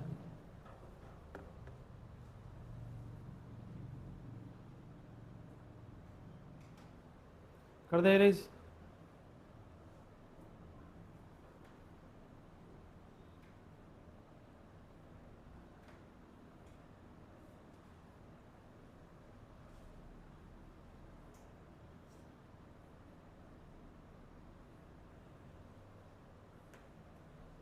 ठीक है। चलो अब पैरेलल सेल्स कैसे होते हैं, जैसे मान लो एक सेल्स ये हो गया, इसका रेजिस्टेंस इसको E1 नाम दे देंगे, इसका रेजिस्टेंस R1, और इसके अक्रॉस में एक और सेल होगा जो होगा E2 और इसका रेजिस्टेंस R2, और दोनों को ऐसे कनेक्ट कर देंगे और बीच से इसको कनेक्ट करके एक वायर से ज्वाइन कर देंगे। तो ऐसे कनेक्शन को क्या बोलते हैं हम, पैरेलल कनेक्शन। ये वायर नहीं बनाओगे तो भी चल जाएगा। अब इसमें क्या चीज़ चेंज हो जाती है, जब भी आप पैरेलल कनेक्शन करते हो ना, तो इस केस में क्या होता है कि करंट अलग अलग हो जाएगा, क्योंकि इसकी वायर अलग है, इसकी वायर पहले एक ही वायर थी, अब 2 वायर हो गई हैं। तो यहाँ से जो करंट निकलेगा, मान लो वो कितना करंट हो गया, I1, यहाँ से जो करंट निकल गया वो क्या हो गया, I2। दोनों मिलके करंट यहाँ पहुँचेंगे और यहाँ पे कुछ करंट बना लेंगे, I1 प्लस I2, यही होगा करंट, जिसको मैं किसके बराबर बोल देता हूँ, I के बराबर बोल देता हूँ। किसके बराबर बोल देता हूँ, I के। ये बात समझ में आई। अब यही I करंट पूरा यहाँ जाएगा, फिर घूम के फिर के यहाँ पे यहाँ आएगा और फिर वापस वो I1 I2 के फॉर्म में टूट जाएगा। क्या ये बात किसी को समझ में नहीं आती है? ईजी है ये तो, है कि नहीं? सेम वही काम करेंगे हम। अगर मैं 2 पॉइंट ले लूँ यहाँ से, अब इसमें पॉइंट ले लेता हूँ, यहाँ पे मान लो ये ए, और इस पॉइंट को ले लेता हूँ मैं बी। ये ए हो गया, ये क्या हो गया, बी हो गया। ये बात समझ में आई? ठीक है। और मैं कौन सा फॉर्मूले का इस्तेमाल करूँगा वापस, यूजिंग फॉर्मूला, क्या है फॉर्मूले का नाम पता है ना, v equal to E minus I R. ठीक है, ये बात समझ में आई। अगर मैं करूँ 4 सेल E1, 4 सेल E1 की बात करूँ, ठीक है, तो क्या बनेगा फॉर्मूला बताओ, वी ए बी, इसको तो वोल्टेज ये भी सप्लाई कर रहा है ना, V A B equal to क्या आएगा बताना जरा, E1 माइनस I1 R1। इस बार I में भी 1 लिखना पड़ेगा क्योंकि करंट अलग है कि नहीं? ये बात समझ में आई कि नहीं आई? ये बात समझ में आ गई। और अगर मैं लिखूं 4 सेल E2 तो क्या आएगा बताना जरा, V A B equal to E2 minus I2 R2, यही बताएगा। ठीक है, तो जो करंट आया यहाँ से उसने वोल्टेज बनाई, यहाँ से भी करंट ने वोल्टेज बनाई। अब अगर आप इस बार V A minus V A B करोगे तो दोनों में एग्जैक्टली क्या आएगा, सेम ही आएगा। और अगर आपको थोड़े बहुत भी कॉन्सेप्ट आते हैं तो आपको ये पता होगा कि पहले में वोल्टेज क्या रहती है, सेम ही रहती है। जितनी वोल्टेज इसकी होगी उतनी वोल्टेज इसकी होगी, यहाँ पे हमेशा सेम ही पोटेंशियल आने वाला है। ठीक है, तो इस बार आप वी ए बी को सॉल्व नहीं करोगे। इस बार हम क्या काम कर सकते हैं, मुझे यहाँ पे एक इक्वेशन दिख रही है कि आई की वैल्यू क्या है, I1 प्लस I2। तो इस बार मैं क्या निकाल सकता हूँ, करंट निकाल सकता हूँ। ये जितने भी आपकी डेरिवेशंस है ना, अगर आप कैपेसिटर वाली डेरिवेशन देखो, ये वाली डेरिवेशन देखो या रेजिस्टेंस वाली, हमेशा वो चीज़ निकालता है जो चीज़ चेंज हो रही हो, जो सेम होगा उसको कभी भी नहीं निकालेंगे। जैसे इसलिए पिछले वाली डेरिवेशन में वोल्टेज अलग अलग थी, पहले वाली की वोल्टेज अलग, दूसरे वाले की वोल्टेज, तो हमने उन दोनों को प्लस किया था। इस बार क्या चीज़ अलग है, करंट अलग है, तो इस बार करंट निकालेंगे। ठीक है, ये बात समझ में आ गया। पेपर में पता चल जाएगा कैसे क्या निकालना है, जो चीज़ डिफरेंट होगी हमेशा वही निकालेंगे। ठीक है, इस बार करंट डिफरेंट, तो करंट कैसे निकलेगा देखो, ये माइनस में तो इसको इधर भेज दो और इसको इधर भेज दो, तो क्या जाएगा, ये I1 R1 क्या जाएगा, E1 minus V A B. सही है। वैसे यहाँ पे क्या आएगा, I2 R2 equal to E2 minus V A B. सही है, सही है, इतनी चीज़ क्लियर है। अब अगर यहाँ पे मैं कर दूँ क्या, I1 कितना आएगा बताओ, I1 आएगा E1 minus V A B by R1। ठीक है, और यहाँ पे क्या आएगा, I2 E2 minus V A B by R2। इसको मैं ऐसे भी लिख सकता हूँ, I1 equal to E1 by R1 minus V A B by R1। और वैसे यहाँ पर ये भी लिख सकता हूँ, I2 equal to E2 by R2 minus V A B by R2। तो ये बन गया पहला वाला करंट और ये बन गया दूसरा वाला करंट। ये बात समझ में आई? इतनी बात क्लियर है, इतनी बात क्लियर है। तो अब मैं अगर लिखूँ टोटल करंट, क्या लिखूँ मैं, टोटल करंट, तो टोटल करंट किसके बराबर होगा, I1 प्लस I2 के बराबर होगा, ऐसे ही होगा। अब यहाँ पे लिखेंगे I1 प्लस I2। अब बताओ I1 की वैल्यू क्या है हमारे पास, E1 by R1 minus V A B by R1। ये होगी किसकी वैल्यू, I1 की वैल्यू, प्लस I2 की वैल्यू क्या होगी हमारे पास, E2 by R2 minus V A B by R2। ये भी समझ में आ गया। अब मेरे को एक बात बताओ ध्यान से, अगर मैं I1 लिख रहा हूँ तो यहाँ पे E1 आ रहा है, यहाँ पे R1 आ रहा है, यहाँ VAB आ रहा है, यहाँ R1 आ रहा है। अगर मैं I2 लिख रहा हूँ तो यहाँ क्या आ रहा है, E2 आ रहा है, R2 आ रहा है और यहाँ R2 और VAB। मतलब जो भी करंट है उस करंट के पीछे जो नंबर है उसी का वो है इक्वेशन है। अगर यहाँ 1 है तो ये पूरी किसकी इक्वेशन हो गई, ये 2 है तो किसकी होगी, तो ये I कौन सा वाला I है, टोटल I है। तो इसके नीचे अगर मेरे को इक्वेशन लिखनी होगी तो कैसे लिखूंगा बताना जरा, हाँ क्या लिखूंगा बताओ मैं, क्या बनेगी, E upon R minus V A B by are.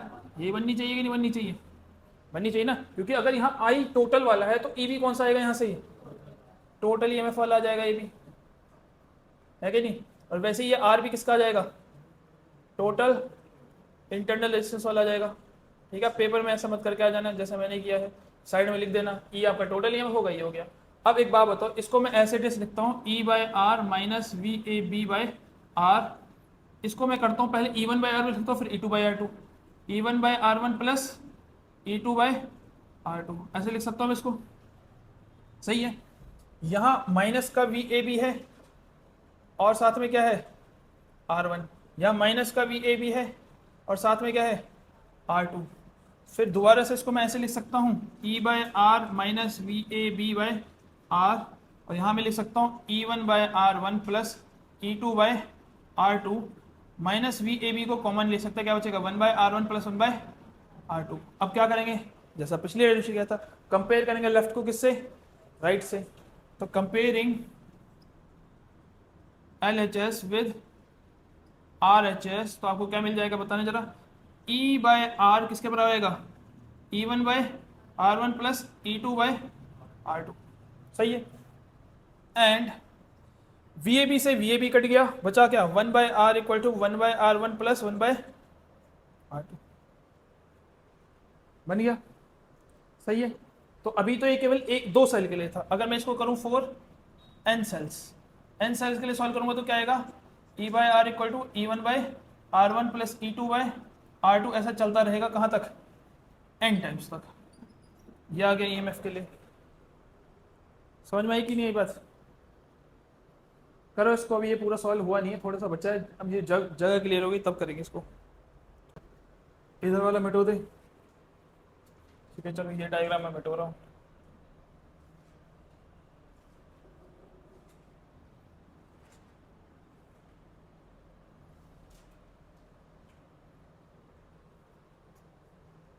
अब क्या आएगा बताओ, E by R equal to क्या है, E one by R one plus E two by R two, यही आया था।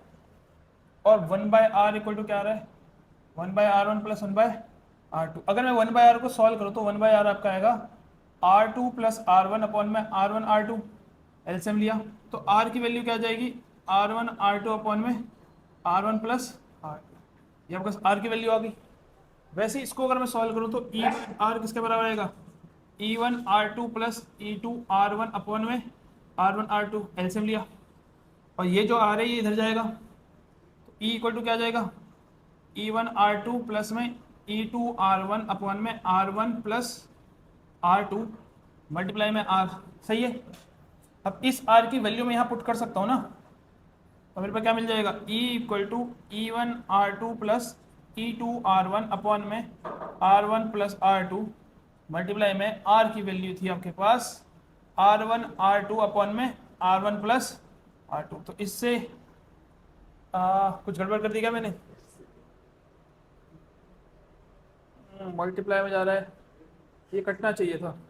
अच्छा हाँ, मैंने एलसीएम गलत ले लिया ना, यहाँ ये मल्टीप्लाई में आना चाहिए ना, R one R two R one R two R one R two, तो इससे ये कट जाएगा, तो बस ई आ जाएगा E one R two plus E two R one upon में R one plus R two. तो अब जाके आपके पास ये फॉर्मूला आया दोनों सेल्स का ईएमएफ निकालने का।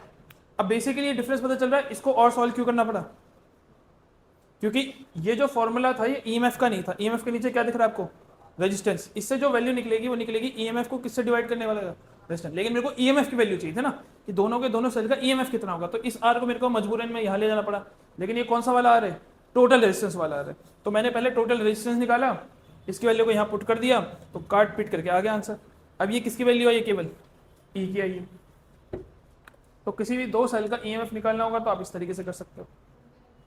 तो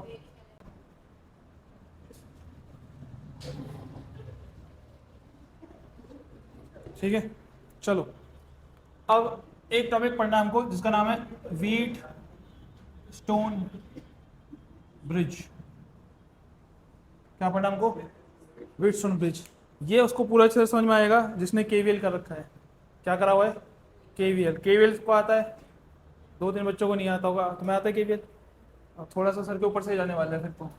ठीक है, तो अगर आपके पास इस तरीके के रेजिस्टेंस हो, एक रेजिस्टेंस ये, एक रेजिस्टेंस ये, एक रेजिस्टेंस ये, एक रेजिस्टेंस ये, और बीच में एक रेजिस्टेंस लगा दो, चाहे कुछ भी लगा दो, और इसको एक कनेक्ट कर दो किससे, एक बैटरी से। ठीक है, ऐसे अरेंजमेंट को ही बोला जाता है व्हीटस्टोन अरेंजमेंट। क्या बोला जाता है? Wheatstone arrangement. ठीक है, ये बात क्लियर हुई? इसमें अभी तो कोई डाउट नहीं होगा। कितने रेजिस्टेंस दिख रहे हैं आपको टोटल? 5। कितने रेजिस्टेंस है टोटल? 5। 1 2 3 4 5। ठीक है, अब इस डेरिवेशन को करने के लिए यहाँ पे ये 5 और रेजिस्टेंस की जगह ना मैं एक गैल्वेनोमीटर लगा देता हूँ। क्या लगा देता हूँ? गैल्वेनोमीटर सबको पता है क्या होता है? बेसिकली ये डिवाइस होता है जो कि करंट को डिटेक्ट करता है कि इस वायर में कोई करंट है भी या नहीं है, इसको डिटेक्ट करेगा। ये बात समझ में आ गई? तो ये जो गैल्वेनोमीटर है ना, इसका भी खुद का भी कुछ ना कुछ रेजिस्टेंस होता ही है। तो चाहे गैल्वेनोमीटर मानो चाहे रेजिस्टेंस मानो, बात एक ही है।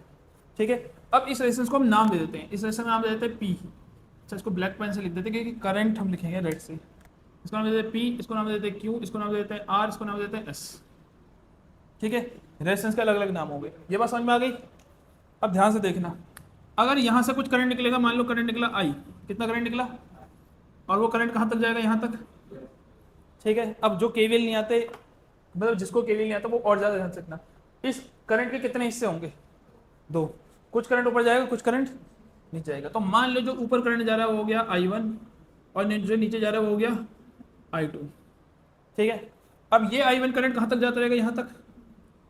सही है, तो यहाँ तक तो I1 ही रहेगा। इस बार इस करंट के कुछ हिस्से हो जाएंगे। मान लो इस वाली वायर में जो करंट गया उसको मैंने बोल दिया IG, current through galvanometer, current through.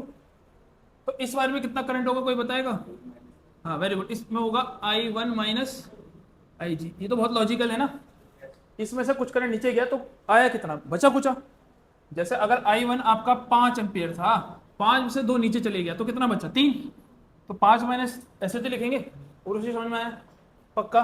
तो इसमें से इसको माइनस करोगे तो ही तो बचेगा, यही करंट तो है यहाँ पे। अब ध्यान रखना, या तो यहाँ से नीचे की तरफ करंट दिखेगा या यहाँ से ऊपर की तरफ। दोनों काम एक साथ तो हो नहीं सकते कि मतलब यहाँ से भी नीचे करंट जा रहा है और यहाँ से भी ऊपर करंट जा रहा है। दोनों एक साथ पॉसिबल नहीं है। क्यों? क्योंकि फिर बीच में जा कहाँ रहा है फिर वो करंट? ये तो इस तरह से हो गया ना, मान लो आपने पाइप लगाया और यहाँ से पाइप है और यहाँ से भी पाइप है, और आपने यहाँ से पानी भेजा, तो आप बोलो यहाँ से भी पानी यहाँ जा रहा है और यहाँ से भी पानी यहाँ जा रहा है, तो आपको लगता है पानी जाएगा? वो बीच में टकरा नहीं जाएगा पानी, उसका तो कहीं नहीं जा पाएगा, पानी रुक जाएगा। यही तो होगा, यहाँ से पूरा फ्लो ही क्या होगा? रुक जाएगा। ये बात समझ में आई? तो वैसे ही आपको भी पेपर में या तो ऊपर से दिखाना है या फिर नीचे से। मैंने किससे दिखाया? ऊपर से। अब ये बताओ, ये IG करंट कहाँ तक आएगा? नीचे तक। और यहाँ से कौन सा करंट आ रहा है? I2। तो पता नहीं इसमें कितना करंट होगा। हाँ, वेरी गुड, IG यहाँ से आया, I2 यहाँ से, दोनों मिल जाएंगे तो क्या जाएगा? I2 plus IG। जो ये वाला करंट था ये भी इसी में चले जाएगा, ये वाला करंट तो उसमें जाएगा। फिर से इसको पानी की तरह ज्यूम कर लो, ये पानी यहाँ से आ रहा था, ये पानी यहाँ से आ रहा था, दोनों पानी मिलकर इसमें फ्लो करने लग जाएंगे। ठीक है, अब इस पूरी वायर में कितना करंट है? I1 minus IG। इस पूरी वायर में कितना करंट है? I2 plus IG। अब क्या होगा बताना जरा, IG से IG, I1 प्लस I2 कितना करंट आ जाएगा वापस? तो इस पूरी वायर में I करंट है, इस पूरी वायर में I1 है, इस पूरी वायर में I2 है, इस पूरी वायर में IG है, इस पूरी वायर में I1 माइनस IG है, इस पूरी वायर में I2 प्लस IG है। ठीक है, ये बात समझ में आ गई? अब इसके हर एक टर्मिनल को एक नाम दे देते हैं हम, ताकि केवीएल लगा पाए। जैसे इसको नाम दे देता हूँ P, इसको नाम दे देता हूँ Q, इसको नाम दे देता हूँ मैं R, इसको नाम दे देता हूँ मैं S। ये बात समझ में आ गई? अब मेरे को केवीएल लगाना है, applying KVL on loop PQSP। अब जिसको KVL नहीं आता तो सिंपल सा मतलब ये है कि मैं KVL लगा रहा हूं एक लूप में। लूप मतलब ये ऐसे घूम के आ रहे हैं, इसको एक लूप बोला जाता है। जब भी एक सर्किट हो और सर्किट घूम फिर के आप वहीं आ जाओ तो उसको एक लूप बोला जाता है। क्या बोला जाता है? इसको एक लूप बोला जाता है। मैंने KVL ऑलरेडी करा दिया है क्लास में, तुम लोग थे नहीं, न्यूमेरिकल्स वगैरह कराया तब मैंने समझा दिया था। एक बार और मैं समझाऊंगा डेफिनेशन वाइज बाद में। तो फिलहाल जब भी एक सर्किट आपका घूम फिर के बन जाए तो उसको क्या बोलते हैं? एक लूप। क्या बोलते हैं इसको हम? लूप। ये बात समझ में आ गई? तो यहाँ पे कौन सा लूप है? P से Q, Q से कहाँ? S, S से कहाँ वापस? P। तो ये एक लूप है। और जहाँ पे भी करंट को डिवाइड करते हैं उसको बोलते हैं जंक्शन। बेसिकली P एक जंक्शन है क्योंकि यहाँ पे करंट क्या हो रहा है? डिवाइड हो रहा है। तो लूप समझ में आ गया? ठीक है, अब KVL लगाते कैसे हैं देखो। पहले मैं लिखूंगा कि मैं कहाँ से कहाँ जा रहा हूँ। मैं जा रहा हूँ, अच्छा मैंने PQRS गलत लिख दिया, इसका नाम मेरे को चेंज करना पड़ेगा। ABCD नाम रख देता है। क्या नाम रखते? क्यों? किसी को समझ में आया क्यों? क्योंकि ये पी रेजिस्टेंस है और ये पी पॉइंट है, ये कंफ्यूज कर देगा हमें। इसको लगे देते हैं ए बी सी और डी। अब कंफ्यूजन नहीं होगी ना, ये पी इस रेजिस्टेंस का नाम था। अब मैं कहाँ से कहाँ जा रहा हूँ बताऊँ? मैं जाऊँगा ए से बी की तरफ, बी से कहाँ डी की तरफ, डी से कहाँ वापस ए की तरफ। ए से बी की तरफ जाना है, बी से डी की तरफ, डी से वापस कहाँ आना है। और केवीएल बोलता है कि जब भी आप एक लूप में घूमते हो ना तो आपको सारी वोल्टेज निकालनी है। क्या निकालनी है? सारी वोल्टेज। कहाँ कहाँ पे कौन सी वोल्टेज इस्तेमाल हुई है। तो सबसे पहले वोल्टेज कौन खाएगा? ये रेजिस्टेंस। रेजिस्टेंस खाएगा। रेजिस्टेंस कितनी वोल्टेज खाता है? क्या फॉर्मूला था ओम्स लॉ का? ओम्स ने बोला था कि कोई भी रेजिस्टेंस कितनी वोल्टेज खाएगा? V equal to IR। तो जो रेजिस्टेंस है और जो करंट है उनको मल्टीप्लाई कर दो तो इतनी वोल्टेज एक रेजिस्टेंस खाता है। सही है? तो ये कितनी वोल्टेज खाएगा? कितना रेजिस्टेंस है? P। R की जगह क्या आ जाएगा? P। और कितना करंट इससे जा रहा है? I1। तो कितना वोल्टेज खाएगा? PI1। कितना खाएगा ये? तो मैं यहाँ क्या लिखूंगा? मैं PI1। सही है? इसके बाद मैं आया, नीचे आया, क्योंकि ए से बी की तरफ चले गया, बी से कहाँ जाना था? डी की तरफ। तो अब ये वोल्टेज खाएगा कुछ ना कुछ, तो इसका रेजिस्टेंस कुछ ना कुछ होगा। उसके रेजिस्टेंस को जी मान लेते हैं। क्या मान लेते हैं? जी। तो मैं लूंगा यहाँ पे लिख दूंगा लेट जी क्या है? Galvanometer resistance. Galvanometer resistance. ठीक है, ये हो गया। तो क्या आएगा बताओ? कितनी वोल्टेज खाएगा? V इक्वल टू फिर से IR। कितना करंट जा रहा है इससे? IG। और कितना रेजिस्टेंस है? G। तो क्या लिखूंगा मैं? IG बीच में प्लस। सही है? फिर मैं यहां से ऊपर आ रहा हूं। कितना आ रहा हूं? ऊपर। कौन सा रेजिस्टेंस आ गया? R। कितनी रेजिस्टेंस खाएगा ये? सॉरी, कितनी वोल्टेज खाएगा? RI2। क्योंकि रेजिस्टेंस की जगह R आएगा, करंट की जगह क्या आएगा? I2। तो क्या लिखूंगा मैं? RI2। लेकिन इस बार साइन आएगा माइनस। इस बार साइन क्या आएगा? माइनस। क्यों आएगा माइनस? कोई बताएगा? बेसिकली मैं ऊपर जा रहा हूँ, करंट नीचे आ रहा है। मैं ऊपर जा रहा हूँ, करंट कहाँ रहा है? जैसे इस वाले में मैं भी ऊपर जा रहा था, करंट भी ऊपर जा रहा था, प्लस हो गया। इसमें मैं भी नीचे जा रहा था, करंट भी नीचे जा रहा था। इस बार क्या हो गया? मैं ऊपर जा रहा हूँ, करंट कहाँ रहा है? नीचे आ रहा है। ठीक है? अब ये ध्यान रखना कि स्कूल में आपके टीचर्स इसको उल्टा भी करा सकते हैं, वो भी सही है। उल्टा मतलब कि जब आप सेम डायरेक्शन में जा रहे हो तो माइनस ले लो, अपोजिट में जा रहे हो तो क्या ले लो? प्लस ले लो। मतलब टीचर आपको ऐसे कराएगा, यहाँ माइनस लगा देगा, यहाँ माइनस लगा देगा, यहाँ क्या लगा देगा? प्लस। उससे कोई चेंज तो आया नहीं। बेसिकली पूरी इक्वेशन को किससे मल्टीप्लाई कर दिया गया? माइनस से। कोई चेंज नहीं आएगा। आंसर दोनों से क्या आएगा? सेम ही आएगा। ये बात क्लियर हुई? इक्वल टू में क्या आएगा? 0। ये बोलता है केवीएल। ठीक है, ये बन गया। तो आपने पहले लूप पे तो लगा दिया। ठीक है, अब केवीएल लगाओगे आप वापस किस में? Apply KVL on loop. कौन से लूप में? BCDB। BCDB। बताओ B से कहाँ जाएंगे हम? C की तरफ। C से कहाँ? D से वापस D पे। तो B से जब C की तरफ जा रहे हैं तो रेजिस्टेंस आ गया Q। कितनी वोल्टेज खाएगा? Q मल्टीप्लाई में I1 माइनस IG। सही है? सेम डायरेक्शन में तो कोई प्रॉब्लम नहीं। अब नीचे जाएंगे तो कितना आएगा? S मल्टीप्लाई में I2 प्लस IG। और इसमें साइन क्या आएगा? माइनस, क्योंकि मैं नीचे आ रहा हूँ, करंट ऊपर जा रहा है। फिर ऊपर जाएंगे वापस तो क्या आएगा? माइनस का IG इक्वल टू 0। सही है? क्योंकि जब मैं ऊपर जाऊंगा तो ये वोल्टेज खाएगा, कुछ ना कुछ खाएगा, और मैं ऊपर जा रहा हूँ, करंट नीचे आ रहा है तो माइनस का हो जाएगा। सही है? इतनी चीज क्लियर होगी? तो ये बन गया आपका दूसरा लूप। ठीक है, ये चीज क्लियर होगी। अब मान लेते हैं कि मैंने यहाँ गैल्वेनोमीटर लगाया था और गैल्वेनोमीटर क्या डिटेक्ट करता है? करंट। और मेरे को दिख रहा है कि इस गैल्वेनोमीटर में कोई भी करंट नहीं आ रहा। मैं देख रहा हूँ इसमें कोई भी करंट नहीं आ रहा। तो सपोज कर लेते हैं, suppose galvanometer showing no current. कोई भी करंट नहीं दिखा रहा। इसका मतलब IG की वैल्यू क्या है? 0। IG की वैल्यू क्या है? तो जो मेरी इक्वेशन 1 मैंने बनाई थी वो क्या बन जाएगी? इक्वेशन 1 बिकम्स, क्या बन जाएगी इक्वेशन 1? बताना। PI1, ये तो 0 हो गया, प्लस का 0 माइनस का RI2 इक्वल टू में 0। सही है? तो यहाँ से क्या आ जाएगा? PI1 इक्वल टू में RI2। ये बन गई पहली इक्वेशन। और इक्वेशन 2 क्या बन जाएगी? इक्वेशन 2 बिकम्स, क्या बनेगी बताने जरा? Q आएगा क्या? I1 माइनस का 0 माइनस का S I2 प्लस का 0 माइनस का 0 इक्वल टू 0। इसको करोगे तो QI1 माइनस का SI2 इक्वल टू 0। तो QI1 इक्वल टू में SI2। ये बन गई दूसरी इक्वेशन, सही है। इसको मैं बोल देता हूँ 3, इसको क्या बोल देता हूँ मैं 4। और अगर मैं 3 को 4 से डिवाइड कर दूँ, क्या कर दूँ 3 को 4 से डिवाइड, जिसके लिए मैंने कोई जगह ही नहीं छोड़ी, मैं यहाँ पे लिख देता हूँ, ठीक है। डिवाइड 3/4, ठीक है। तो क्या आएगा बताओ, Pi1 अपॉन में Qi1 equal to Ri2 upon में Si2। तो I1 से I बन गया, I2 से I2 गया, क्या आ गया P/Q इक्वल टू R/S। और इसी को बोलते हैं balance condition of Wheatstone bridge. क्या बोलते हैं इसको हम, balance condition of Wheatstone bridge, short में लिख दिया मैंने WSB। इसका क्या मतलब है, क्या मतलब है, अगर इस रेजिस्टेंस को इससे डिवाइड करने पे, इस रेजिस्टेंस को इससे डिवाइड करने पे दोनों में अगर सेम आ जाए, तो इसका मतलब IG क्या होगा आपका 0। क्यों होगा समझ में आया, क्योंकि जब मैंने IG को 0 माना तब जाके मेरे पे ये कंडीशन आई, तो उसका उल्टा भी होना चाहिए। मतलब जब ये कंडीशन होगी तो IG क्या होगा 0। अब मैं आपको एक एग्जांपल लेके दिखा देता हूँ जल्दी जल्दी, ताकि आपको समझ में आ जाए कि मैंने अगर मान लो कि आपके पास इस तरीके से रेजिस्टेंस दिए हुए हैं, ठीक है, और यहाँ पे एक और रेजिस्टेंस दिया हुआ है, ठीक है, और उसको किसी बैटरी से कनेक्ट कर दिया गया है, ठीक है। यहाँ लिखा है 2, यहाँ लिखा है 4, यहाँ लिखा है 8, यहाँ पे लिखा है 16 भी नहीं लिखा, तो मान लो यहाँ लिखा है 10 और यहाँ पे लिखा है 20 और यहाँ लिखा हुआ है मान लो 5। आपको बोल रहा है कि फाइंड टोटल रेजिस्टेंस, क्या बोल रहा है वो, फाइंड टोटल। जब तक ये ऐसा रहेगा क्या आप इसको सॉल्व कर पाओगे, नहीं कर पाओ, क्योंकि ये सीरीज में या पैरेलल में कुछ समझ ही नहीं आ रहा है, कौन कहाँ जा रहा है कुछ पता नहीं चल रहा है कि नहीं। तो मैं सबसे पहले चेक करूंगा कि क्या ये व्हीटस्टोन ब्रिज की बैलेंस कंडीशन है या नहीं है। कैसे चेक होगी, मैं 2 को 4 से डिवाइड करूंगा, 2 से 4 को डिवाइड करने पे क्या आएगा 1/2। फिर मैं 10 को 20 से करूंगा तो भी क्या आ रहा है 1/2। ये तो 1/2 इक्वल टू क्या आ गया 1/2, मतलब ये तो बैलेंस कंडीशन होगी।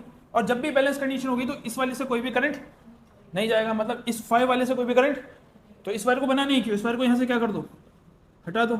अब जैसे ये हट गया क्वेश्चन बहुत आसान हो गया ना। देखो अब ये दोनों किस में सीरीज, ये दोनों किस में सीरीज, फिर दोनों किस में होंगे पैरेलल, तुरंत सॉल्व हो जाएगा। तो कोई भी सर्किट व्हीटस्टोन की बैलेंस कंडीशन से सॉल्व करके आसान बन जाता है, ठीक है। समझ में आया, कर लो उसको जल्दी।